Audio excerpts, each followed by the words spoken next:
स्वागतं स्वागतं स्वागतं स्वागतं स्वागतं सुस्वागतं स्वागतं स्वागतं स्वागतं स्वागतं स्वागतं सुस्वागतं धन्य है आपको पाए हम प्रभु के दर्शन से खुश है मन धन्य है आपको पाए हम प्रभु के दर्शन से खुश है मन नाचे हम नाचे आप नाचे पवन स्वागतं स्वागतं सुस्वागतं स्वागतं स्वागतं स्वागतं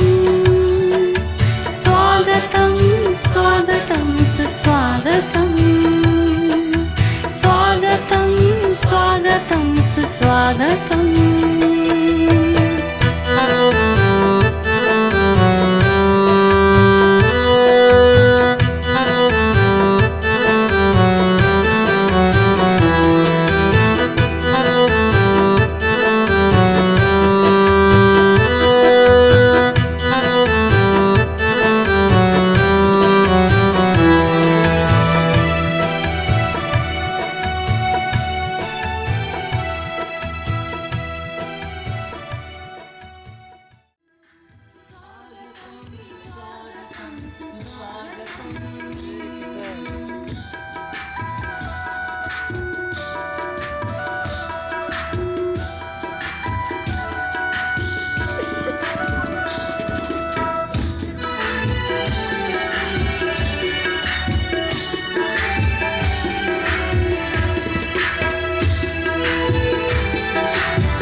स्वागतम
श्री सद्गुरुदेव भगवान की सद्गुरु प्रज्ञा पुरुष ओम श्री आनंद प्रभु की स्थित प्रज्ञ भगवान श्री नागा बाबा की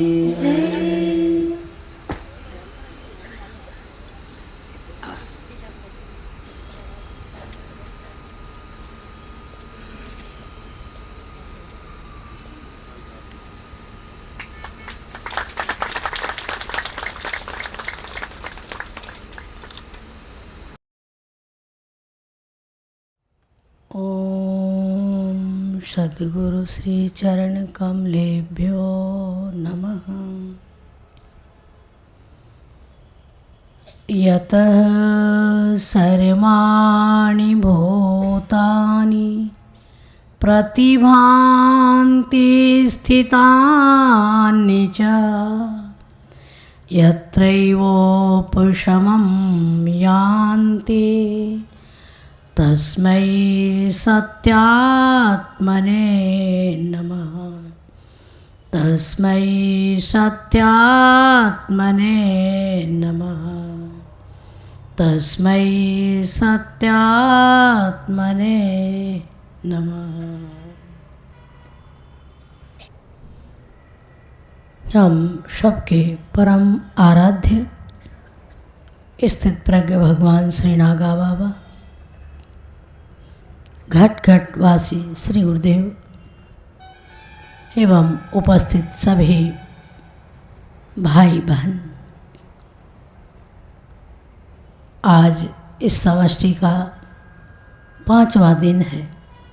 हमारा चतुर्थ स्वबोध कुंभ एकदम मध्य में है।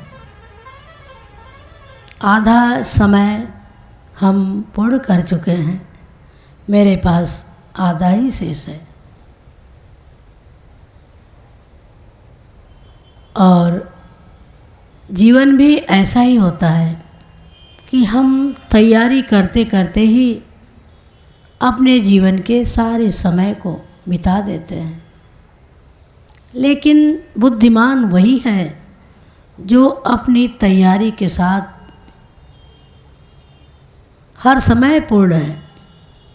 उसका जो मूल कार्य है उसे छोड़ करके तैयारी नहीं होनी चाहिए।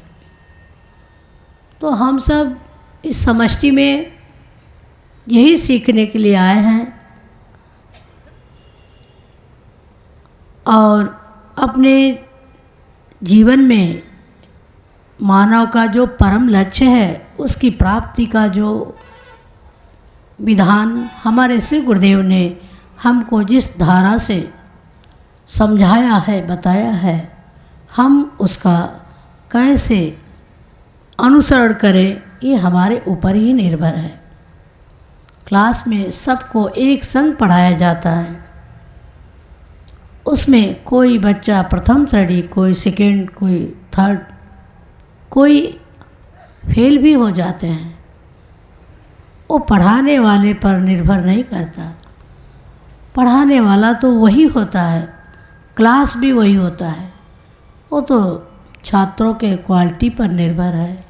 इसलिए हम यही चाहेंगे कि हमारे इस चतुर्थ स्वबोध कुंभ में हमारे जो भी भाई बहन अपना बहुमूल्य समय लेकर के उपस्थित हुए हैं, उनका भी दायित्व है कि वह समय से सोएं, समय से जागें, समय से सब कुछ अपने जीवन की दिनचर्या को नियमित करने का कोशिश करें। और श्री गुरुदेव ने हमें आज सुबह जो चर्चा किया है, कल चर्चा किया था अथर्ववेद के विषय में। प्रभु श्री गुरुदेव ने उसकी विशद व्याख्या की थी, उसका अर्थ बताया था। और आज चारों वेदों का क्या अर्थ है वो भी हम समझे हैं। जो ऋग्वेद है वह ज्ञान हमें बताता है। ऋग्वेद में संपूर्ण ज्ञान भरा हुआ है और यजुर्वेद में कर्मकांड भरा हुआ है। कर्मकांड का ज्ञान हमको यजुर्वेद से होता है और उपासना का ज्ञान हमें सामवेद से होता है। और जो अथर्ववेद है वह ब्रह्म विद्या है। सुबह गुरुदेव ने उस पर भी चर्चा किया और आपको अपने साथ नोटबुक लेकर के बैठना चाहिए। आप जिस ज्ञान को सुनने के लिए श्रम कर रहे हैं तो उसे थोड़ा नोटबुक पर लिखते रहेंगे तो आपको समझने में, स्मरण करने में, याद करने में सुविधा होगी। इस समष्टि में इतना समय नहीं मिल पा रहा है कि हम लोग दोपहर में बैठ सके। दोपहर में बहुत धूप है, धूप के कारण हम लोग पंडाल में नहीं बैठ पा रहे हैं। 12 बजे के पूर्व हम सब समारोह पूर्ण कर रहे हैं और शाम को 5 बजे से शुरू कर रहे हैं। इसलिए जिस क्लास में आप बैठे हैं उसी समय जितना भी हो रहा है उसको आप अपने साथ नोटबुक ज़रूर रखें। और श्री गुरुदेव इस सुबोध ज्ञान के लिए जिस अथर्ववेद की व्याख्या कर रहे हैं जो हमारे जीवन के लिए अत्यंत उपयोगी है, आज हम प्रभु श्री गुरुदेव से निवेदन करेंगे कि आप कृपा कर हम सबको और भी स्पष्ट करें कि हम उसका सही ढंग से अपने जीवन में पालन कर सकें और हम उस ब्रह्म विद्या की ओर चल सकें, उसे हम ग्रहण कर सकें। इसी निवेदन के साथ हम अपनी वाणी को विराम देते हैं और प्रभु से प्रार्थना करते हैं कि हमारे सभी भाई बहनों की बुद्धि तीक्ष्ण होए, हम सभी उसको ग्रहण कर सकें, ऐसी क्षमता प्रदान करें। विषय अत्यंत कठिन है और हम जन सामान्य हैं, हमारी बुद्धि में यह ज्ञान प्रवेश कर सके वह आपकी ही कृपा से संभव है। इसलिए हम आपसे भी निवेदन करते हैं कि इसे अत्यधिक सरल ढंग से हमें बताने का प्रयास करें और हम सब चैतन्य होकर के इसका श्रवण करें। बोलिए सद्गुरुदेव भगवान की, स्थित प्रज्ञ भगवान श्री नागा बाबा की, सद्गुरु प्रज्ञा पुरुषोम श्री आनंद प्रभु की, सुबोध विश्व का सत्संकल्प, जागरण दीप, गो माता की, धरती माता की, सत्य की, स्वधर्म की, भगवत ध्वज, वंदे विश्वमातरम, वंदे विश्वमातरम, वंदे विश्वमातरम।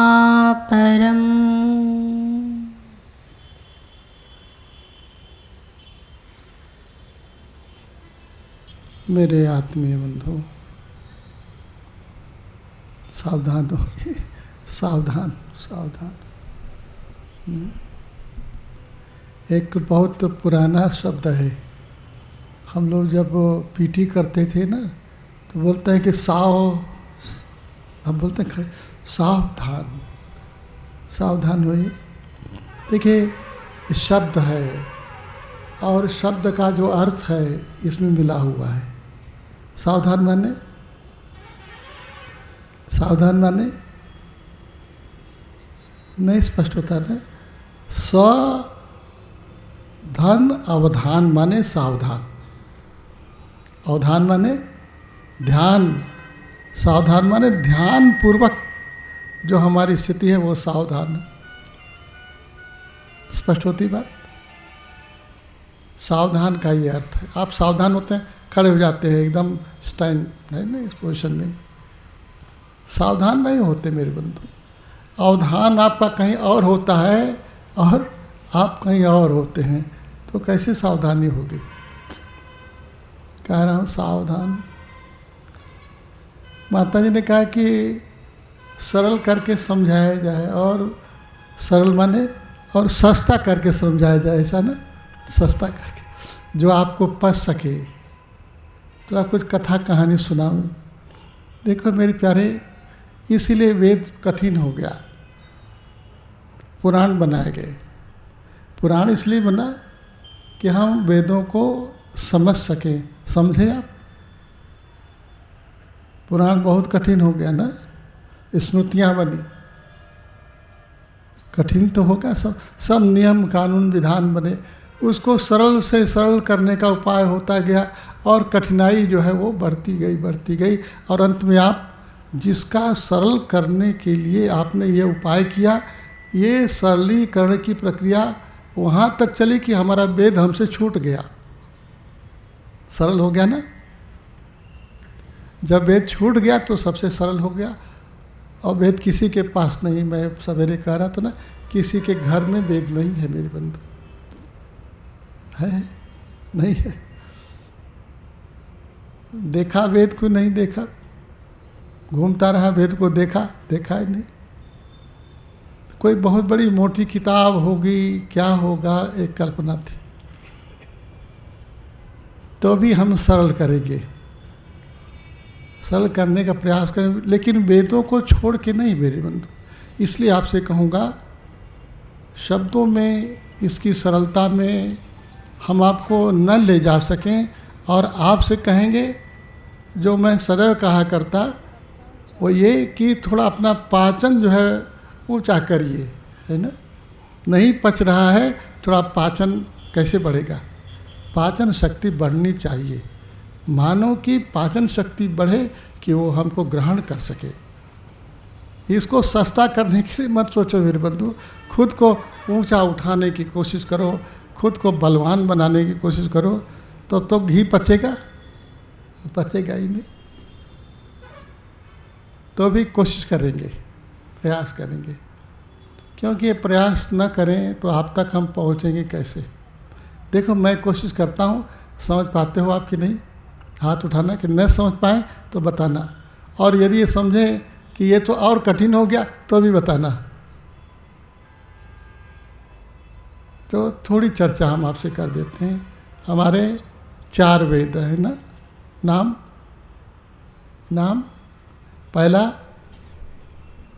पहला बोले ऋग्वेद, दूसरा यजुर्वेद, तीसरा साम, चौथा और 5वां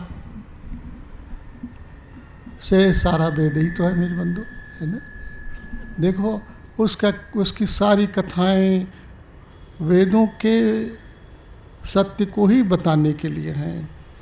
महाभारत है, रामायण है, ये जो भी हम ग्रंथ पढ़ते हैं, सारा हमारा पुराण है, सब उसका ही निर्वचन करने वाले हैं। तो हमने सुनाया था सवेरे, आज फिर से सुनाता हूँ। हमारे वेदों के 2 भाग हुए, तो वेदों ने ये भाग नहीं किया। वेद तो संपूर्ण रहे, अपने में पूर्ण रहे, समग्र रहे, हमारी अपनी समझ के अनुसार 2 भाग बना। वेदों की 2 धाराएं आईं, एक निवृत्ति की और एक प्रवृत्ति की। प्रवृत्ति का जो मार्ग है वो क्या रहा, और निवृत्ति का मार्ग था वो क्या था? आपको लगेगा कि निवृत्ति माने जो सन्यासी हो गया उसका था, और जो प्रवृत्ति में हो गया वो गृहस्थ का। ऐसा नहीं मेरे प्यारे। प्रवृत्ति और निवृत्ति दो आशयों को लेकर के है। और जैसा कि आपको मैंने कहा कि एक अब समय मिलेगा तो स्वबोध की दृष्टि से हम सब सुनाएंगे, इसका भाष्य भी प्रकाशित होगा। तो प्रवृत्ति और निवृत्ति ये हमारे 2 पथ हो गए हमारे वेदों से निकले हुए। किसके लिए? प्रवृत्ति का जो मार्ग है वो सकाम भक्तों का हुआ, जो सकामी हुए, जो कामनाओं को लेकर के जीवन की यात्रा में अग्रसर हो रहे हैं। ये ऐसा सकाम जो साधक था वो प्रवृत्ति पथ का पथिक हुआ, और जो निष्काम हुआ वो निवृत्ति पथ का पथिक हुआ। ये 2 विभाग। ये दो विभाग आप ही के लिए है मेरे बंधु। हर व्यक्ति या तो कामनाओं को लेके जीता है और या तो अब तो आप कामना को लेकर के ही जीतने वाले हैं ना, निष्काम कौन होता है? और इसीलिए मेरे बंधु जो निष्काम नहीं हुआ वो वेद के किसी काम का नहीं हुआ। वेदों का जो ज्ञान पक्ष था उससे वो शून्य हो गया। तो आपने तो कहा कि नहीं हम उसके पक्ष को स्वीकार करेंगे। मैंने आपसे कहा और शुरू में कहा, दोहरा देता हूँ फिर से, शायद हमारी धारणा स्पष्ट हो जाएगी। हमको एक ऐसा चना बोना है, एक ऐसा बीज बोना है जो खुद में परिपूर्ण हो, पूर्ण हो। चने को यदि आप तोड़ दोगे, छिलका को हटा दोगे बाहर और गूदा को एक तरफ कर दोगे, तो चाहे छिलका को बो दो और चाहे गूदे को बो दो, कभी भी चना पैदा नहीं होगा। बात सही हो? कभी भी चना पैदा नहीं होगा। यदि चना पैदा करना है तो चना को संग संग छिलके के साथ लेना पड़ेगा। और इसलिए तुम प्रवृत्ति मार्गी हो कि निवृत्ति मार्गी हो, होना तो तुम्हें समग्र होना है। और तुमने समझ लिया कि हमने जो कर्म कांड का पथ पकड़ लिया तो हमारा एक अलग पक्ष हो गया, जो ज्ञान कांड का पक्ष पकड़ा तो वो एक अलग हो गया। इसलिए दो विभाग बन गए। ये हमारे जो चारों वेद हैं वो दो भाग में बंट गए। ज्ञान की बात कहने वाला पक्ष और कर्म की नहीं बल्कि कहना चाहिए कर्म कांड की बात करने वाला एक पक्ष, दो पक्ष हो गए। तो जो ज्ञान की बात कह रहा है उसका नाम उपनिषद हुआ। चारों वेदों में उपनिषद का पक्ष आया और चारों वेदों में कर्मकांड का पक्ष आया। ये दो भाग हो गए उनके। और हम जो प्रवृत्ति में थे, निवृत्ति में थे, दोनों ही दो भागों में बंट गए। तो ऋग्वेद से कौन सा उपनिषद आया? हमारे भगवान शंकराचार्य ने 11 उपनिषदों का निर्वचन किया है। उन्होंने बताया कि प्रमुख हमारे 11 उपनिषद हैं। तो चारों वेदों से ऋग्वेद से कौन सा उपनिषद आया? कौन सा? सवेरे बता रहा था मैं ना, ऋग्वेद से ऐतरेय उपनिषद आया। ऐतरेय उपनिषद ऋग्वेद का हुआ। और यजुर्वेद से ईशोपनिषद आया, श्वेताश्वतर उपनिषद आया, कठोपनिषद आया, बृहदारण्य उपनिषद आया। ख्याल में आता है? सामवेद से कौन सा उपनिषद आया? सामवेद से केनोपनिषद आया और छांदोग्य उपनिषद आया। और बच गया अथर्ववेद। अथर्ववेद से कौन सा उपनिषद आया? प्रश्नोपनिषद आया, मुंडक उपनिषद आया, मांडुक्य उपनिषद आया। ऐसा यदि ये 11 उपनिषदों का आप पारायण करें, पढ़ें, तो आपको इस ब्रह्म विद्या का समग्र अध्ययन होता है। और इसी के व्याख्यान के लिए 18 पुराण बने, 6 शास्त्र बने। इसकी प्रक्रिया इस प्रकार से आगे चलती चलेगी। और आज हम नाना पंथों में बंट गए, अनेक धर्म हो गए, अनेक संप्रदाय हो गए, लेकिन हमारा मूल वेद जहाँ का तहाँ वो पड़ा रहा। हम सब ने कहा कि हम वेद की वाणी को स्वीकारते हैं, वेद ऐसा कहता है, वेद ऐसा। कोई ऐसा व्यक्ति नहीं जो बोले कि वेद ऐसा नहीं कहता। जो हम कहेंगे, हम बोलेंगे कि वेद में लिखा है, वेद कहता है। वेद क्या कहता है पता नहीं मेरे बंधु। जो आप बोलो सो वेद ही कहता है। क्यों कहा ऐसा? कि वेद में ऐसा कुछ शेष बचा ही नहीं जो आप कह सको। वेदों ने वो कहा जो दुनिया के लोग कह सकते हैं, आगे आने वाले लोग भी और जो पीछे चले गए हैं वो भी, जो आज हैं वो भी। जितना कुछ कहा जा सकता है ये अतिशयोक्ति की तरह लगेगा कि क्या ऐसा भी हो सकता है कोई नई बात कही जा सकती हो। वेदों ने कहा कि जो कुछ आगे भविष्य में होगा और जो कुछ हो चुका है और जो हो रहा है वो सब हमारे पास है। देखो उसका सार समझो तो बहुत विचित्र लगेगा कि ऐसा क्या संभव है। इसलिए जो आज हम जो चर्चा कर रहे हैं वो थोड़ी चर्चा आप भी जानो।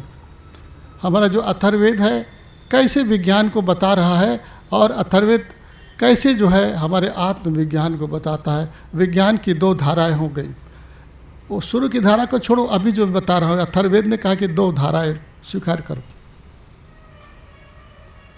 और इसलिए आपको सुनाया था अथर्व माने, दोहराइए अपना विषय, अथर्व माने, ये स्पष्ट नहीं हुआ होगा। ब्रह्मा के जो ज्येष्ठ पुत्र हुए उसका नाम अथर्वा हुआ, और जो उन्होंने उपदेश किया अंगे ऋषि को, सत्यवह को, अंगिरा को, जो ये धारा आई, जो परंपरा आई, उससे जो तत्व ज्ञान आया वो अथर्ववेद है। और अथर्व माने, देखो बहुत मुश्किल बात है, शायद उस दिन समझ में न पाए, दोहरा के समझाता हूँ। अ माने नहीं, और थारो माने, थारो माने। देखो एक चर्चा करता हूँ, थोड़ा देर आप आराम में होइए, हल्के होइए, सावधान मत होइए, थोड़ा सोइए भी, थोड़ा आराम में हल्के हुए ढीला होइए, बहुत सावधानी की जरूरत नहीं, जैसे हो वैसे ही रहो, आराम में हो। मेरे साथ थोड़ी दूर यात्रा करो आप। अभी तो ठंडक शुरू नहीं हुई है, थोड़ा तो शुरू है ज़रूर। अभी यदि हम बोलेंगे इसी रात में चलना है गंगा जी नहाने, चलोगे? चलेंगे? चलेंगे मेरे साथ? चलेंगे? तैयार होते हैं? एक बार चलिए मेरे साथ, गंगा जी के तट पर चलिए। इधर दशाश्वमेध नहीं, हम आपको बोलेंगे कि इधर जहाँ मार्कंडेय महादेव हैं, जहाँ हम नहाने जाते हैं, थोड़ा देर वहाँ चलिए। चल रहे हैं? चल रहे हैं। और वहाँ गंगा जी किनारे खड़े हो गए हो ना आप, खड़े हो जाओ। तो केवल खड़े क्यों रहोगे, मेरे साथ एक डुबकी लगाओ गंगा जी में। ख्याल में आता?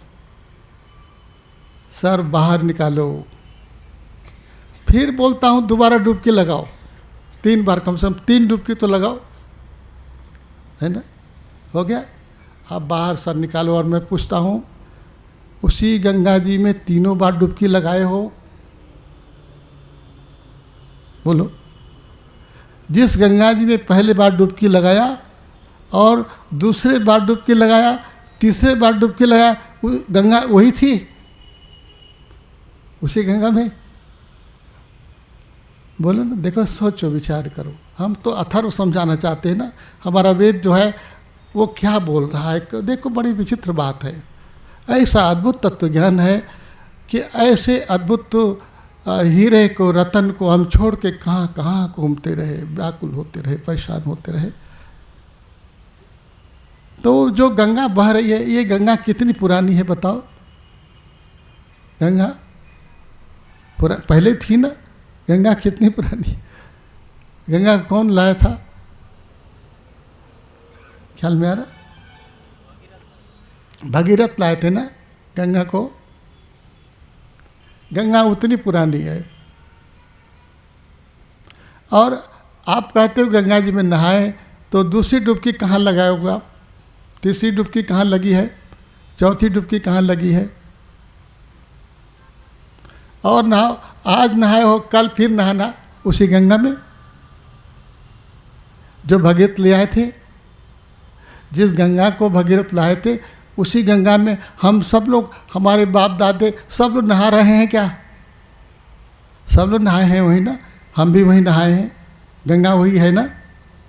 नहीं, बात समझ, गंगा वही है। विचार करिए, स्पष्ट होती बात। गंगा वही नहीं है कि वही है? गंगा वही नहीं है मेरे बंधु। गंगा का पानी बहता जा रहा है, बहता जा। गंगा तो रुकी ही नहीं है मेरे प्यारे, कि आप बोलोगे कि हम उसी में फिर से नहाएंगे, फिर से डूबेंगे, ऐसा नहीं होता है। लेकिन आप कहते हो कि हम, हमारे बाप दादे जिस गंगा में नहाए, हम भी उसी में नहाए हैं। झूठ बोलते हो क्या? सही बात तो नहीं है ना, ये सच बात है। विचार करो आप, जिस गंगा में हम एक डुबकी लगाते हैं, फिर से उसी गंगा में दूसरी डुबकी नहीं लगाते, इसलिए कि गंगा का पानी एक क्षण ठहरा ही नहीं है, कोई ठहराव नहीं, उसमें लगातार बह रहा है पानी, पानी आ रहा है और पानी जा रहा है, एक प्रवाह है। हमारा विज्ञान क्या कहता है, हमारा भौतिक विज्ञान क्या कह रहा है, ये हमारा जो जीवन है, जो संसार है, एक प्रवाह है, बह रहा है ना? विज्ञान क्या बोलता है, इसमें कहीं कोई स्थिरता नहीं, कहीं कोई ऐसा सच नहीं है कि बस यही है। ये तो गंगा की धारा है जो बह रही है। हमारा वेद क्या बोल रहा है, गंगा की धारा बहती चली जा रही है और हम इसी बहने को सच मानते हैं कि यही है, यही सच्चा है।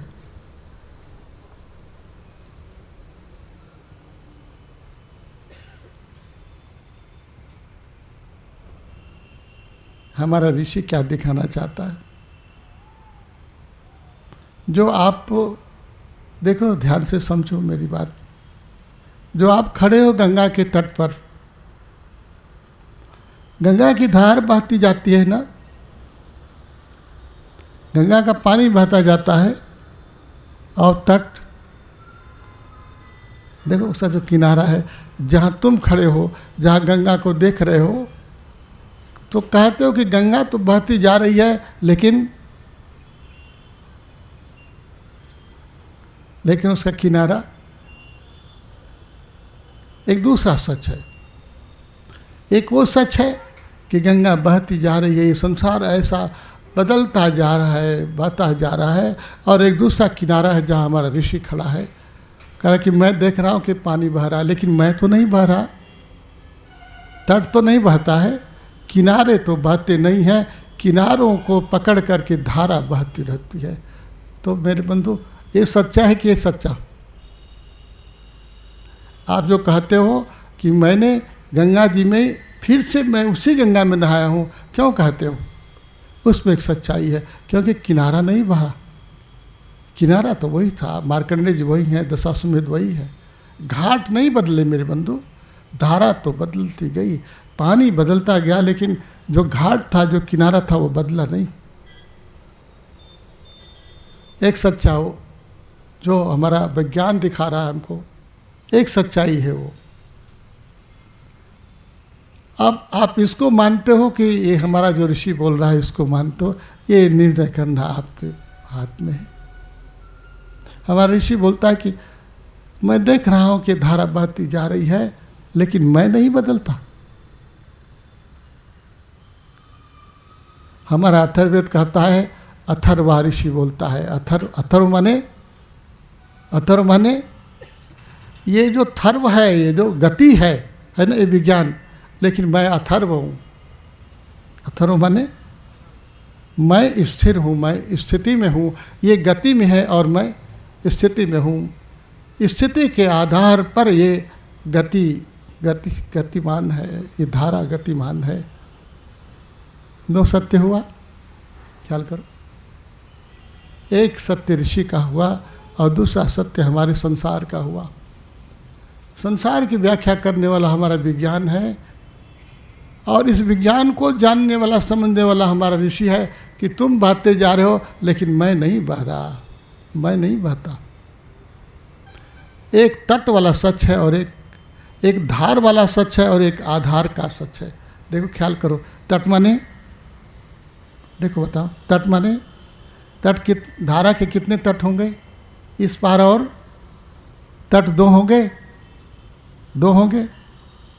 इस पार और उस पार का भेद पता लगेगा ना, तट दो होंगे? नहीं मेरे बंधु, ख्याल से सोचो, देखो, ध्यान से समझो, थोड़ी कठिन बात लगेगी।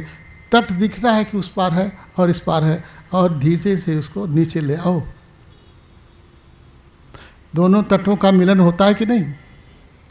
ये दो तट नहीं मेरे बंधु, ये धारा जिस पर बह रही उसका जो आधार है वो नहीं बहता। किसी भी धार का आधार कभी नहीं बहता, स्थिर होता है, स्थित होता है। धारा भी चाहिए और आधार भी चाहिए। ये कहने वाला हमारा ब्रह्म विज्ञान है, अथर्ववेद। ये अथर्ववेद हमको इसका ज्ञान देता है कि जो भौतिक विज्ञान है, संसार को बदल जाने वाला, ये जो सच दिखा रहा है, देखो बुद्ध भी तो यही कह रहे हैं संसार बदलने वाला है। तुम्हारा महात्मा संत भी तो ही बोल रहे हैं कि क्षण क्षण सब कुछ बदल रहा है, क्षण क्षण बदल रहा है। और यह कह करके तुमसे कहते हैं सब बदल जाने वाला है, सब मर जाने वाला, सब विनाशी है। और तो क्या तुम समझते हो सब विनाशी है, सब मर जाने वाला है? तुम उलट कर उनसे पूछते कि तुम बताओ, तुम जो बोलते हो कि ये सब बदल जाने वाले हैं और तुम क्या हो? यदि सचमुच में वो अथर्व को जानता तो बताता कि मैं बदलने वाला नहीं। तो तुम्हें ये सच भी चाहिए मेरे बंधु। एक सच जो तुमने जाना है वो बाहर का, और एक सच जो तुम सचमुच में हो, मैं नहीं बदलने वाला हूँ, मैं अपरिवर्तनशील हूँ। एक परिवर्तनशीलता का जगत है, एक सच है, और दूसरा अपरिवर्तनशीलता का जगत। बात बैठती, बस स्पष्ट बात है। तो ये दो सत्य हुए ना। हमारा ऋषि कहता है कि दो सत्य नहीं है, हम अथर्व हैं। हम न होते तो ये कैसे होता? आधार बोल रहा है कि यदि हम न होते तो ये धार कैसे चलती, धार कैसे होती? और वो धार बोल रही है कि मेरे चलने के कारण तो तुम हो। देखो अंतर क्या है, अंतर क्या है? क्या धारा के कारण आधार है कि आधार के कारण धार है? ये द्वंद्व तुम्हारा हो सकता है। ये सारी धरती का द्वंद्व है, भौतिकवाद का द्वंद्व, धर्म का द्वंद्व यही है। भौतिकवादी सोचता है कि मैं सच्चा हूँ, क्योंकि सारा संसार दिख रहा है, बदलने वाला दिख रहा है, और वो बोलता है जो आँखों से दिखता है, जो प्रत्यक्ष, जो प्रमाण है, वो यही है। प्रत्यक्ष ही प्रमाण है मेरे लिए, और तुम तो अनुमान की बात कर रहे हो, कल्पना की बात कर रहे हो। मेरे प्यारे, धार जो है वो दिख रही है कि बदल रही है, और क्या तुम्हें नहीं दिखता कि न बदलने वाला भी है? देखो आप सोचोगे कि दिखता तो नहीं है, दिखता तो नहीं है, लेकिन मैं वो बात बता रहा हूँ जो हमारा विज्ञान कह रहा है, जो वेद कह रहा है कि बदलने वाले को जो जानता है, जो समझता है, जो देखता है, क्या वो भी बदल जाता है? क्या वो भी बदलने वाला है? कठिन बात है ना। अब बोलो मैं कैसे सरल करूँ इसको? तुम न समझ पाओ तो मेरे बंधु तुम्हें उठना पड़ेगा, समझदारी के लिए समझना पड़ेगा। इसे कहो कि हम नीचे करके समझा दे, तुम्हें कैसे हो सकता है?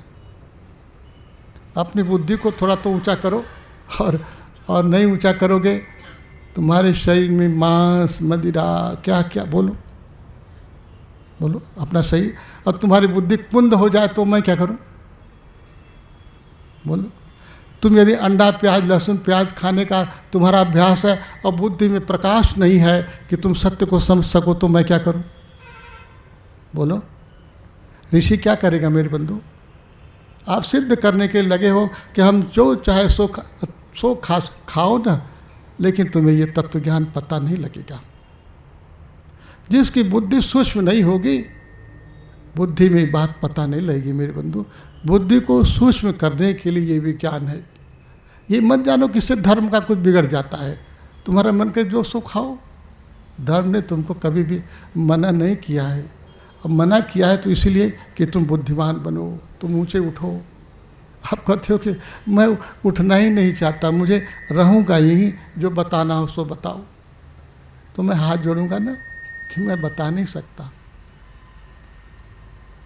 और इसीलिए हमारे ऋषियों ने कहा कि भाई थोड़ा तो आगे बढ़ो, तुम्हारे संस्कार प्रबल हो, थोड़ा तो कर्म का जगत ऐसा बनाओ कि तुम बलशाली हो सको, उन्नत हो सको। और उन्नत होना नहीं चाहते हो तो तुम्हारे पास क्या व्यवस्था हो सकती है? एक धारा थी कि मानव समाज को धीरे धीरे उन्नत करना है, और एक व्यवस्था ये है कि निम्नतम तक हमको ज्ञान पहुंचाना है। उन्नत होने की आवश्यकता क्या होगी? कोई ज़रूरत नहीं, हमको यही रोटी कपड़ा मिल सकता है। हमको ऊंचाई में उठने की कोई बड़ी आवश्यकता नहीं है। हमको तो रोटी ही चाहिए, कपड़ा ही चाहिए, मकान ही चाहिए, यही चाहिए ना। और यही चाहिए तो इसके लिए तुमको बहुत सूक्ष्म बुद्धि वाला होने की कोई आवश्यकता नहीं मेरे बंधु। मत जानो कि जो डॉक्टर हो गया बड़े सूक्ष्म बुद्धि का हो गया। तुम समझते हो कि डॉक्टर हो गए, इंजीनियर हो गए, PhD कर लिया, तुम समझते हो कि हम बड़े सूक्ष्म बुद्धि के हो गए। अभी तुम्हारी बुद्धि की सूक्ष्मता नहीं है। बुद्धि की सूक्ष्मता तो उस तत्व को जानने की सूक्ष्मता है। जिस दिन तुम्हारे भीतर इसका प्रकाश पैदा होगा तब तुम्हारी बुद्धि का उन्नयन समझ में आएगा कि तुम्हारी बुद्धि ऊंची उठी है। नहीं तो हजारों लोग हैं, करोड़ों लोग हैं, अरबों लोग हैं जिन्हें बोलो समझ में नहीं आता है। क्या करोगे आप? इसीलिए आप कहो कि वेद घर घर नहीं पहुँचे। चाहता तो मैं भी हूँ, घर घर नहीं पहुँचा वेद, तो उसका कारण है ये हमारा उत्थान नहीं हो पाया। हमने विकास को तो समझा कि सड़क बना देना है, विकास माने पेड़ पौधा, ये सड़क, ये सब बना देना, ये विकास है। मेरे प्यारे, विकास तो मेरा होना चाहिए। सड़क का विकास मैंने सवेरे कहा ना कि होना चाहिए, क्योंकि चलना तो मुझे ही है। मेरे लिए सड़क है ना, और मैं विकसित नहीं हो सका तो सड़क मेरे किस काम की बोलो? बाहर का जो विज्ञान है, जो भौतिक विज्ञान मेरे लिए बना है ना, ये जो प्रकाश बना, ये जो सब आज जो ये सब यंत्र सामने लगे हैं, ये सब मेरे लिए बने तो हैं। मैं ही इसका उपभोग करने वाला हूँ। यदि मैं ही नहीं ऊंचा उठ पाया, मुझ पर ध्यान मेरा नहीं गया, तो मेरे बंधु सारा विकास तो बेकार होगा। विकसित तो हमको होना है। इसलिए आपसे मैंने कहा कि उपनयन होगा आपका, तब वेद समझोगे आप। अपने शरीर में जब आप इस ढंग पर इस तैयारी कर पाओगे कि अपने शरीर को शुद्ध करेंगे, निर्मल करेंगे, बलशाली बनाएंगे, तो फिर इसके भीतर वो चेतना जाग सकती है जो इस सत्य को धारण करने वाली हो। और धारण कैसे करने वाली होगी?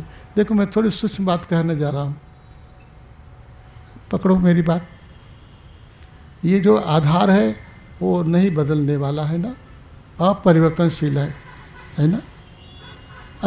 लगता तो सर तो हिलाओ कम से कम मेरे सामने, हम जाने कि हाँ कि नहीं।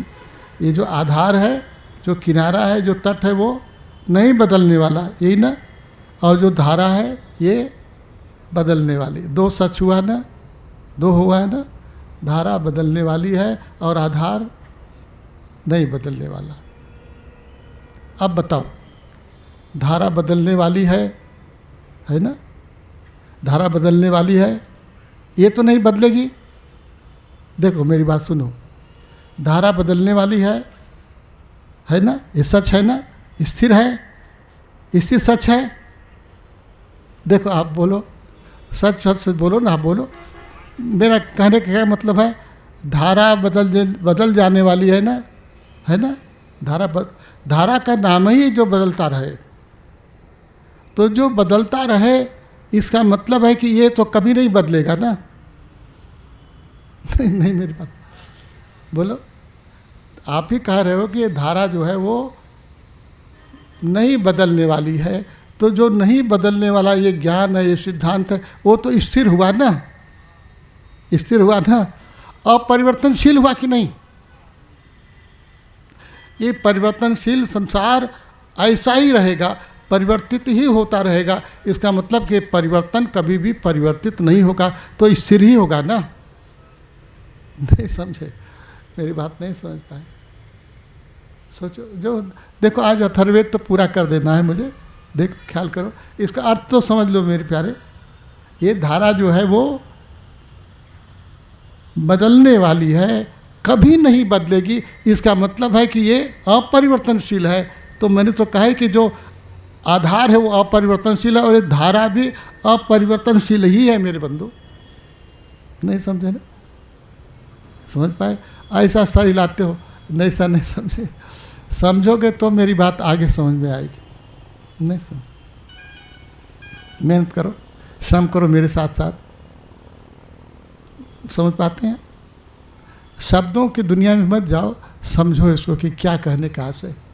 फिर से कहूँ, फिर से चर्चा करता हूँ। ये धारा जो है, ये देखो, दो सत्य हो गया ना। एक सत्य ये कि धारा बह रही है ना, और एक सत्य ये कि हम इसको देखने वाले हैं, हम नहीं बदलने वाले हैं। तो आप कह रहे हो कि ये दो सत्य हैं, दो सत्य नहीं है। क्यों? कि जो धारा है इसका बदलाव कभी भी नहीं बदलेगा। इसका मतलब कि वो भी इसी अपरिवर्तनशील सत्य के आधार पर ही बह रहा है। नहीं समझ। यदि देखो, ऐसे समझो, धारा यदि बदल जाती तो धारा ही नहीं होती। नहीं, धारा का मतलब होता है कि बदलता रहे। ये बदलना यदि बदल जाए तो धारा नहीं रहेगी ना। नहीं, बदलना बदल जाएगा, इसका मतलब स्थिरता हो जाएगी, और स्थिरता हो जाएगी तो धारा कहाँ रहेगी। देखो मेरी बात समझो, ये जो धार है और आधार है, कहने के लिए कहते हो मेरे बंधु, इस बदलने वाले संसार को ये आधार जो अपरिवर्तनशील है वही हमारे सामने भी है। ओम पूर्णमदः पूर्णमिदं पूर्णात् पूर्णमुदच्यते पूर्णस्य पूर्णमादाय पूर्णमेवावशिष्यते। हमारा ईशोपनिषद क्या कह रहा है? बोलो मेरे साथ। ओम पूर्णमदः पूर्णमिदं पूर्णात् पूर्णमुदच्यते पूर्णस्य पूर्णमादाय पूर्णमेवावशिष्यते। कैसा वो पूर्ण है?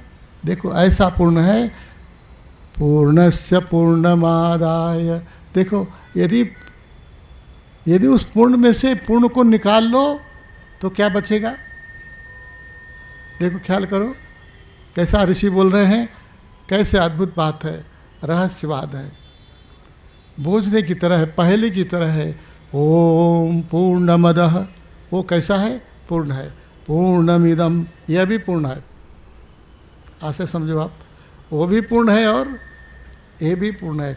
ओम पूर्णमदः पूर्णमिदं पूर्णात् पूर्णमुदच्यते। उसी पूर्ण से ये पूर्ण आया हुआ है, इसलिए वो भी पूर्ण है और ये भी पूर्ण है। कैसे हो सकता है मेरे बंधु? कैसे हो सकता? उस पूर्ण में से यदि ये पूर्ण निकल के ही चला आया तो खाली हो गया हो ना, खाली हो जाना चाहिए उसको। अरे एक गिलास वहाँ रखी है, हमने उसको यहाँ से उठा लिया तो वहाँ तो खाली हो जाएगा ना।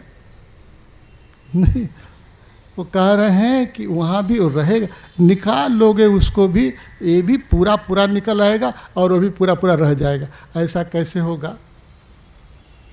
ऐसा कैसे होगा? पूर्णमदः पूर्णात् पूर्णमुदच्यते पूर्णस्य पूर्णमादाय पूर्णमेवावशिष्यते। एक उदाहरण हो सकता है, एक में से एक घटाओ तो शून्य बचेगा, दो में से एक घटाओ तो, और शून्य में से शून्य घटाओ तो कितना बचेगा? शून्य से शून्य घटाओगे तो कितना बचेगा? शून्य ही बचेगा। जैसा उधर पूर्ण है, इसलिए पूर्ण को आप अपने घर में शालिग्राम को रखे हो ना, अपने सामने शिव मंदिर में देखो ये शिवलिंग को रखे हो ना, पूर्णमदः पूर्णमिदं पूर्णात् पूर्णमुदच्यते। ऐसा देखो, ऐसा पूर्ण पूर्ण है प्रभु। पूर्ण से आया हुआ पूर्ण पूर्ण ही होता है मेरे बंधु। तुम भी पूर्ण से ही आए हो, पूर्ण ही हो। नहीं ख्याल आ रहा? ये संसार उसी पूर्ण से निश्चित हुआ है, पूर्ण ही है। उस आधार से ये जो धार निकली है, आधार ही है मेरे बंधु। दोनों दो नहीं है, दोनों के रूप में अंतर जरूर है, दोनों के कार्य में जरूर अंतर है, दोनों एक ही हैं। ऐसा हमारे ऋषि कहना चाहते। सर्वम खल्विदम ब्रह्म, सारा जगत जो है, जो आँखों में दिख रहा है वो, और जो सोच में है वो, और जो सोचेंगे वो, सब इसी वेद के भीतर ही है। आज जो है, कल जो होगा, जो होने वाला है, जो हो चुका है, सब पूर्ण करें, पूर्ण करें। तो बोले इतनी बात समझ में आती, ये वाक्य समझ में आता। ये धारा दो नहीं है मेरे बंधु, ये धारा और ये आधार दोनों दोनों एक ही तत्व है मेरे परमात्मा। ये हम बुद्धि से समझा रहे हैं, ये बुद्धि की बात है, अनुभव में बात आ जाएगी। ये बुद्धि में यदि समझ में आवे मेरे प्यारे, देखो मैं जो कहना चाहूँगा वो बहुत अबूझ है, अब तो और अबूझ होगी कि बुद्धि यदि समझे कि ये सब वही है, एक ही है, तो अब क्या रहा? अब क्या रहा? अब क्या रहा? पूर्ण से पूर्ण चला आया, पूर्ण ही है, तो अब क्या रहा?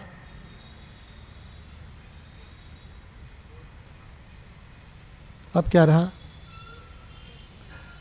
अब क्या रहा? बोलो। अब क्यों बोलोगे? क्यों कुछ कहोगे? एक ऐसा सघन मौन, सारा संसार एक क्षण में इस मौन को उपलब्ध हो जाएगा।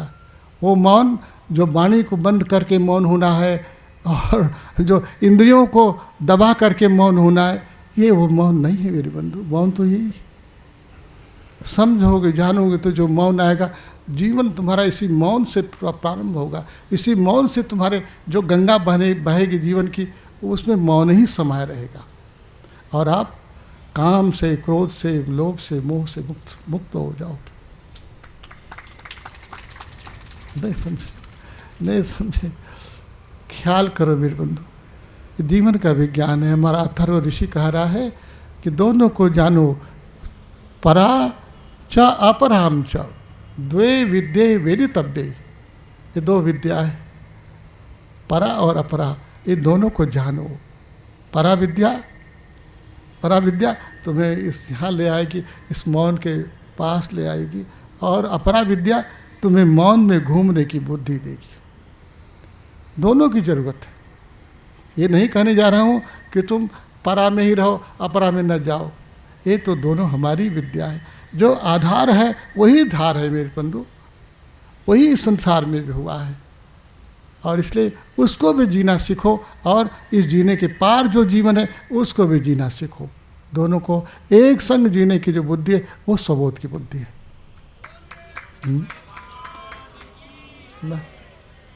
आप बड़ो खुश हो रहे हो, इसको जीवन जिस दिन जीवन में आएगा ये आनंद हो जाओगे मेरे बंधु, आनंदित हो जाओगे। जीवन का रूपांतरण होगा। कोई क्रिया से, प्रक्रिया से, ऐसा करने से, वैसा तंत्र से, मन से ऐसे नहीं होने वाला है मेरे प्यारे। पूछोगे कि कोई बुद्धि दो, कोई विचार दो, कोई क्रिया बताओ, कोई प्रक्रिया बताओ। यदि इससे हो गया होता तो सारे सद्गुरु सफल हो गए होते। भगवान कृष्ण को 18 अध्याय में गीता नहीं सुनानी पड़ती। अर्जुन को थोड़ा कोई पेंच वोच ऐंठ देते और कुंडली जगा दिए होते, है ना कि नहीं, कुछ कर दिए होते कि भगवान को श्रम करना पड़ा। ऐसे समय में देखो युद्ध का मैदान है, रणघोष बच चुका है, फिर भी अर्जुन पूछता है कि क्या करें बताइए। ऐसे विषम बेला में, समय में अर्जुन कह रहा है, प्रभु शिष्यस्ते हम साधि माम ताम प्रपन्नम। हे प्रभु आपका शिष्य हूँ, अब लड़ाई नहीं करूँगा। हाथ शिथिल हो गया है, शरीर काम नहीं करता है। प्रभु ने कहा कि क्यों घबराते हो, क्यों घबराते हो। उस अमृत तत्वज्ञान का जो बोध है परमात्मा उस रण क्षेत्र के मैदान में दे रहे हैं। देखो धरती पर ऐसा कभी नहीं हुआ होगा, ऐसा कभी सद्गुरु आया नहीं होगा जो युद्ध के मैदान में गीता जैसे शास्त्र का उपदेश करने वाला हो। ख्याल करो मेरी बात। बैठ करके चर्चा करने वाला उपनिषद होता है। जो उपनिषद है वो बैठ करके, गुरु ने कहा, शिष्य ने श्रवण किया, आराम से बैठ करके सुन रहे थे दोनों। और इसलिए महर्षि व्यास ने देखो गीता के हर अध्याय को कहा कि ये उपनिषद है, ये उपनिषद है।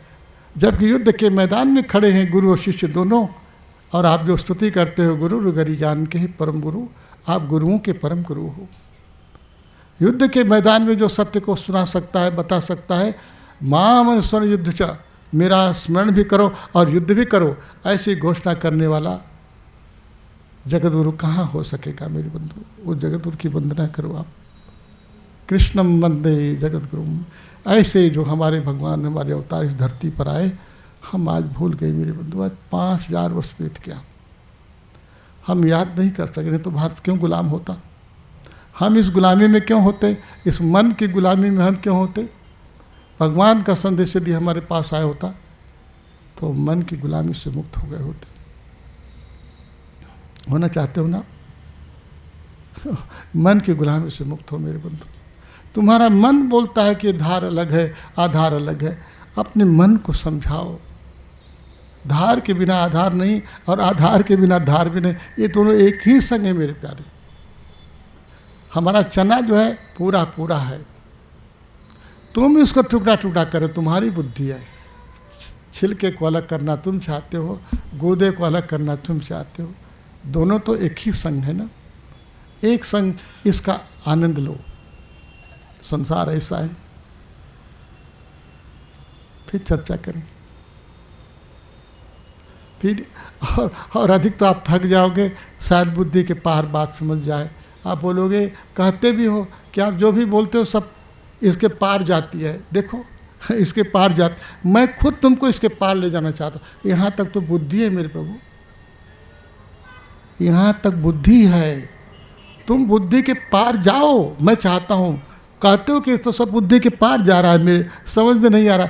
इसी नासमझी में स्थिर हो, रुको। तुम सोचते हो कि मैं तुम्हें समझा सकूं, तुम्हें नासमझी में ले जाना चाहता हूँ। यदि तुम इस नासमझी में थोड़ी देर ठहर जाओ तो जितनी चीज़ें हैं वो सब समझ जाओगे। जो दुनिया समझा रही सब समझ जाओगे। समझाने वाला परम गुरु यहाँ स्थिर है मेरे बंधु, यहाँ स्थिर। ये हृदय देश जो है, देखो अब आखिरी चर्चा करके पूर्ण करूँगा। इसलिए हमने अपने सोच साधना का 3 क्रम रखा है। पहले उपासना, देख शब्द वही है उपासना, और दूसरा साधना, और तीसरा आराधना। शब्द जो हैं लगेगा कि एक ही प्रकार के, सबके अर्थ अलग अलग है। उपासना जन सामान्य के लिए, सबके पास ले जाने के लिए, और जिसका उपनयन हुआ उसके लिए साधना।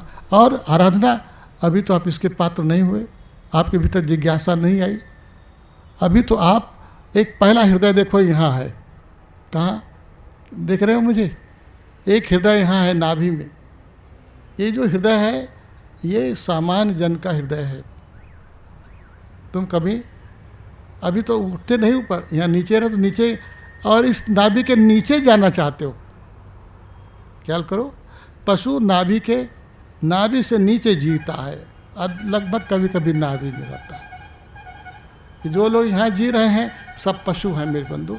भले मनुष्य रूपेण मृगा शरन्ति, मनुष्य के शरीर में भले हो, लेकिन तुम्हारी जो चेतना है वो नाभि के नीचे। नाभि से ऊपर आते हो, इसलिए तुम्हारा उपनयन होता है कि नाभि से ऊपर उठो और कहाँ आओ? इस हृदय में आओ, जिसको भगवान कहते हैं कि हृदय से अर्जुन तिष्ठति। यहाँ आओ तो मानवता शुरू होती, मानव का जीवन उन्नत होता है। और थोड़ा और आगे बढ़ोगे, देखो आपको बहुत आश्चर्य होगा।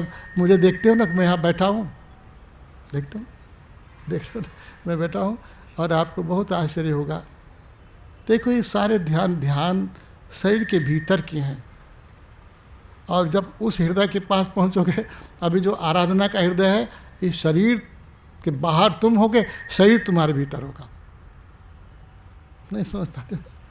अभी शरीर में ध्यान बताया जाता है, शरीर में ध्यान करो, यहाँ करो, वहाँ करो, वहाँ करो, शरीर में ध्यान करो। लेकिन जो तुम शरीर के बाहर हो जाओगे तभी तो विदेह होगे। ये देह तुम्हारी होगी, रहेगी, न रहेगी, जाएगी। तुम शरीर के बाहर होगे, और शरीर के बाहर हो गए, कौन मरेगा? बोलो, किसकी मृत्यु होगी? शरीर मरेगा, और शरीर जन्मा है, शरीर मर जाए। तुम न कभी जन्मे न कभी मरने वाले हो। ऐसे तत्व का परिज्ञान होगा मेरे बंधु। ये मानो वहाँ पहुँचेगा तब विदेह होगा, और तब वो जो है स्थित प्रज्ञ होगा। विदेह कोई शब्द नहीं मेरे प्यारे, एक अनुभव है, एक अनुभूति है। बस पूरा करें। और देखो थोड़ी और बात कहते हैं तो लगता कि अभी आधा रह गया, बात पूरी नहीं हो रही है। तो देखो जब वहाँ होगे तब तुम गुरु होगे। इसके पहले क्यों गुरु होगे? इसके पहले मास्टर हो सकते हो ना। अध्यापक हो सकते हो, शिक्षक हो सकते हो, गुरु क्यों होगे मेरे बंधु? बोलो। तो ये मेरे कहने से थोड़े गुरु हो जाओगे आप कि मैंने बड़ी पढ़ाई कर ली इसलिए गुरु हो गए। ये तो तुम्हारी साधना, तुम्हारी स्थिति तुमको बताएगी कि आप कहाँ पहुँचे हो। इसलिए अब इसकी चर्चा तो कल करेंगे, संक्षेप में सुना देते हैं, शायद विषय आगे जाएगा तो बताना पड़ेगा। देखो, अज्ञान की 7 भूमिकाएं होती हैं, अज्ञान की, और ज्ञान की भी 7 भूमिकाएं होती हैं। जैसे अज्ञान 7 भूमिकाओं में होगा, वैसे ज्ञान भी 7 भूमिकाओं में होगा। और चौथी भूमिका में जब तुम जाओगे ज्ञान की, तब तुम्हें आत्म साक्षात्कार होगा। 5वीं भूमिका में जाओगे तब तुम गुरु होगे। 6वीं भूमिका में जाओगे तो कुछ कहने लायक नहीं रहोगे। 7वीं में तो कुछ कह ही नहीं सकते, कहने की चीज़ नहीं रहेगी। फिर तो ऐसा संवाद होगा कि आप रहोगे और संसार रहेगा। ज्ञान के साथ कल हमको आप याद दिलाइएगा कि ये ज्ञान की क्या भूमिका हो सकेगी। और देखो, आखिर में क्या करके पूर्ण करता हूँ, 3 भूमिकाओं में रहने वाला जो है, 3 भूमिकाओं को जो पार कर रहा है, जो यहाँ होगा, उसका नाम आर्य है। अभी आप आर्य नहीं हो। कहते हो कृणवंतो विश्वमार्यम, वेद कहता है कि सारे विश्व को आर्य बनाओ। उसमें कोई तो सार है मेरे बंधु। जब पहली भूमिका में आओगे तब आर्य का बीजांकुर होगा तुम्हारे भीतर। ज्ञान की पहली भूमिका में आर्य का बीज उगेगा, दूसरी भूमिका में थोड़ा अंकुर जो है विकसित होगा, तीसरी भूमिका में आओगे तो फल भी फलवान हो जाएगा, तुम सचमुच में आर्य हो जाओगे। और जो आर्य हो जाएगा वही आर्य जो है आत्म साक्षात्कार कर पाएगा, और वही गुरु भी हो पाएगा, और वही उस ज्ञान की उस 5म 7म भूमिका में भी पहुंच पाएगा। बस इतना ही कहता हूँ। बोले श्री आनंद कंद भगवान की। ये केवल इसलिए मैं कह रहा हूँ कि तुम्हारे भीतर एक आग पैदा हो, एक ऊर्जा पैदा हो, एक ओज पैदा हो कि हमको वहाँ तक पहुँचना है। मैं इसलिए सुना नहीं रहा हूँ कि मैं बड़ी ऐसी बात सुनाऊँ कि आपको बड़ा मज़ा मिले। ये तुम्हारा लक्ष्य है, इस लक्ष्य को पाना है, ऊंचे उठना है। बस न उठोगे, हम तो भाई उठाने की बात करेंगे कि उठो उठो उठो, और आप बोलो कि हम जैसे हैं वैसे हैं, तो भाई रहो, मैं भी आराम में रहूँगा, अच्छा ही है। ओम, मेरे साथ साथ बोलिए आप भी। ओम पूर्णमदः पूर्णमिदं पूर्णात् पूर्णमुदच्यते पूर्णस्य पूर्णमादाय पूर्णमेवावशिष्यते। ओम शांति शांति शांति।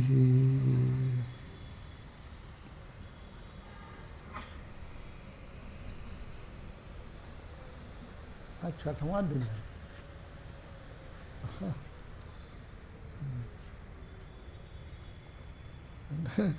आज जो है ये 6वीं परिषद है। हाँ, माता जी बोल रही थी नहीं 5वीं, मुझे ख्याल है कि आज 6वीं परिषद है। थोड़ा हम लोग आगे बढ़ रहे हैं ना। ये 6वीं परिषद का ये सायंकालीन सत्र पूर्ण हो रहा है आज।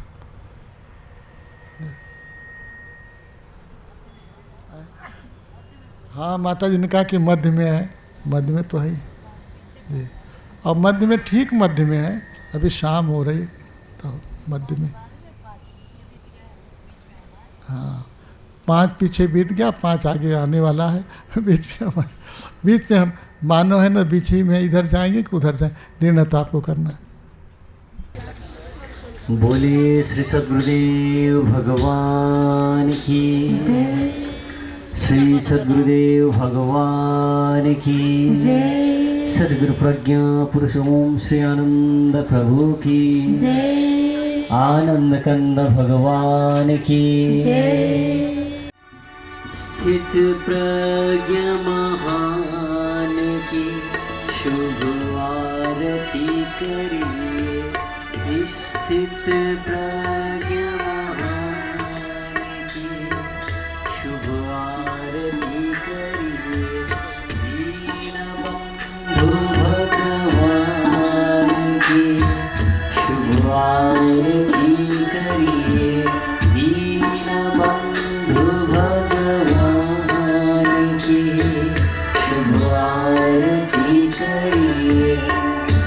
स्थित प्रज्ञ महान की शुभ आरती करिए।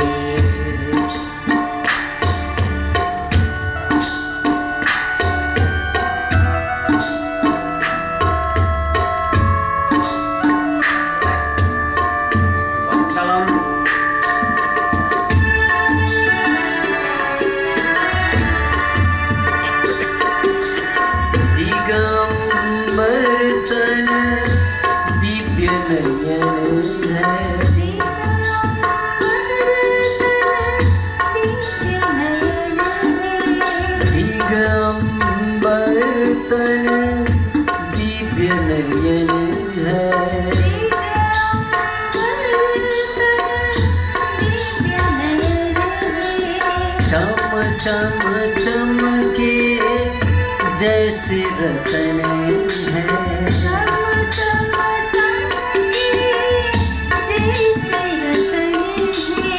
ऐसे ज्योतिर्मान की शुभ आरती करिए।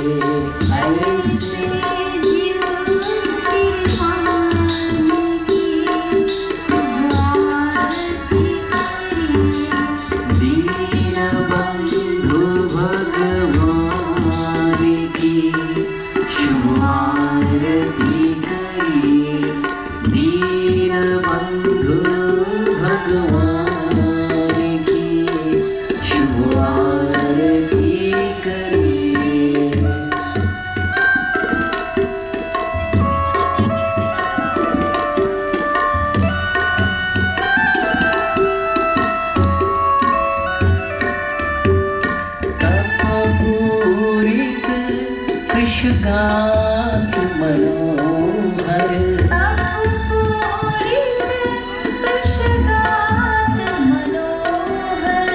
तप पूरित कृष्ण गात मनोहर,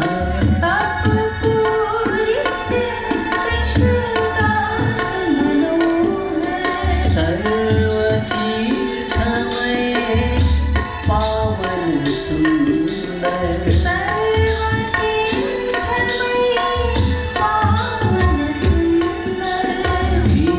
वीतराग विश्वनाम की शुभ आरती करिए। वीतराग विश्वनाम की शुभ आरती करिए। दीनबंधु भगवान की शुभ आरती करिए। दीनबंधु भगवान की शुभ आरती करिए।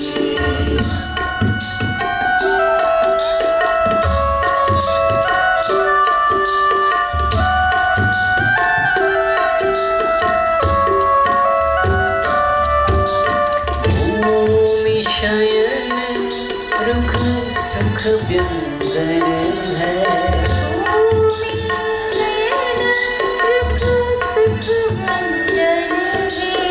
परम ईश में रत हर क्षण है,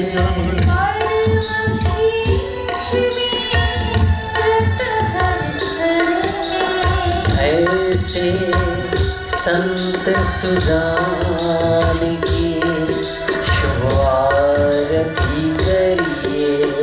ऐसे संत सुजान की शुभ आरती करिए। दीनबंधु भगवान की शुभ आरती करिए। दीनबंधु भगवान की शुभ आरती करिए।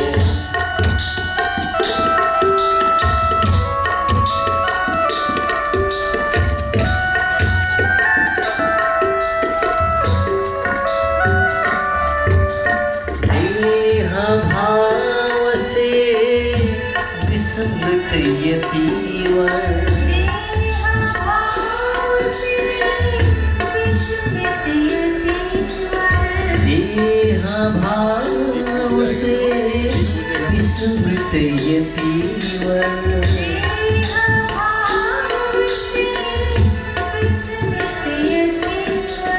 लीला देख चकित आए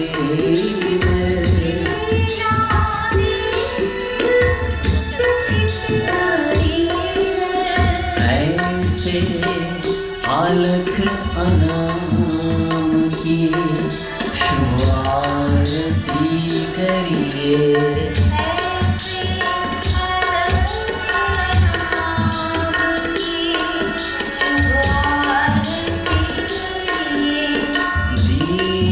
बंधु भगवान की शुभ आरती करिए।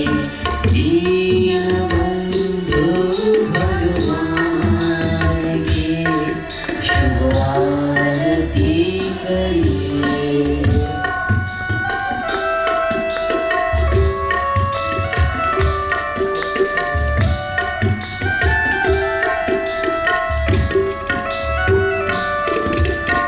आगम निगम विविध विधि गावा।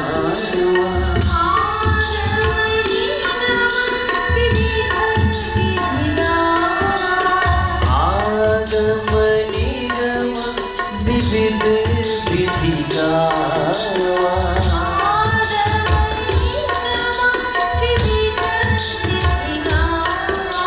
सोई श्री नागावा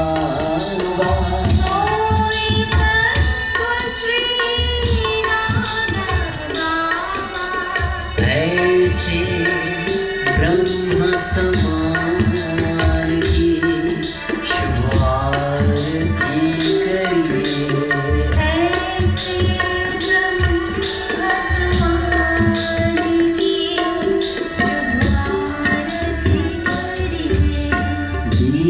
दीनबंधु भगवान की शुभ आरती करिए।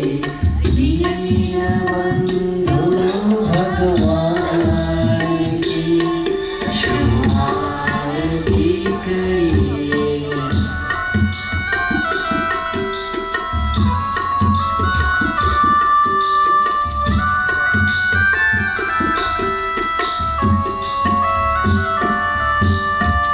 समदर्शी प्रभु सत सुख सागर।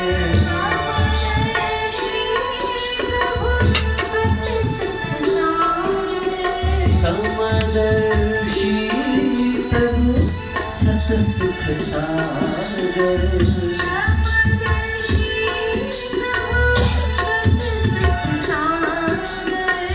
गुणातीत निर्गुण गुणधार।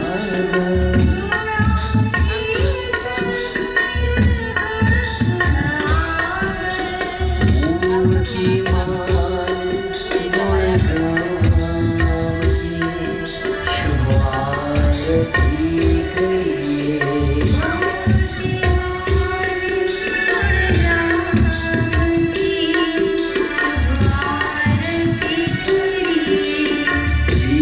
दीनबंधु भगवान की शुभ आरती करिए। दीनबंधु भगवान की शुभ आरती करिए।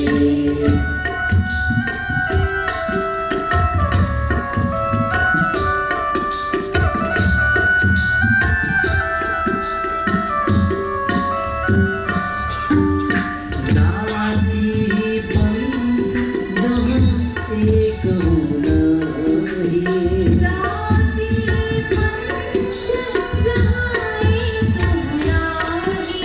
सकल विश्व जिनके घट माही।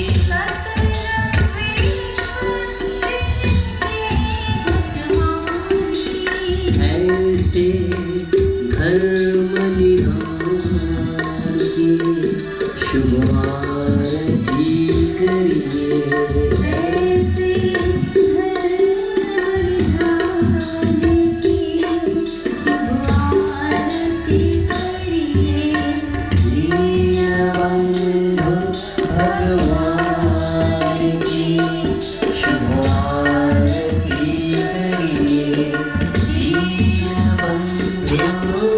भगवान की शुभ आरती करिए।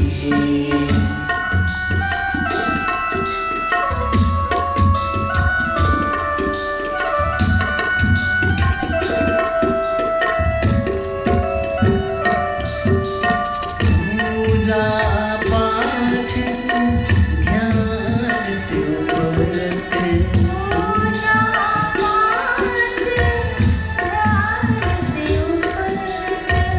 स्वयं सच्चिदानंद परम सत्य,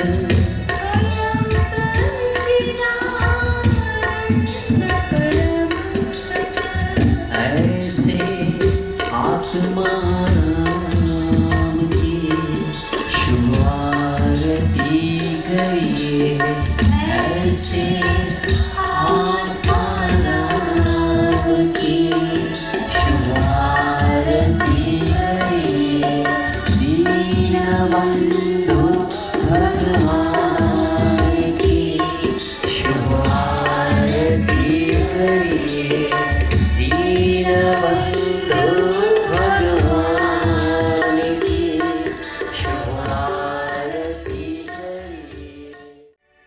बोलिए श्री सद्गुरुदेव भगवान की, श्री सद्गुरुदेव भगवान की, वेद भगवान की, वेद भगवान की, स्थित प्रज्ञ भगवान श्री नागा बाबा की, स्थित प्रज्ञ भगवान श्री नागा बाबा की, सदगुरु प्रज्ञा पुरुष ओम श्री आनंद प्रभु की, सदगुरु प्रज्ञा पुरुष ओम श्री आनंद प्रभु की। सबोध विश्व का सत्संकल्प, सबोध विश्व का सत्संकल्प, जागरण दी, जागरण दी, गो माता की, गो माता की, धरती माता की, धरती माता की, सत्य की, सत्य की, स्वधर्म की, स्वधर्म की, भगवत ध्वज अमर रहे, अमर रहे, भगवत ध्वज अमर रहे, अमर रहे। वंदे विश्वमातरम, वंदे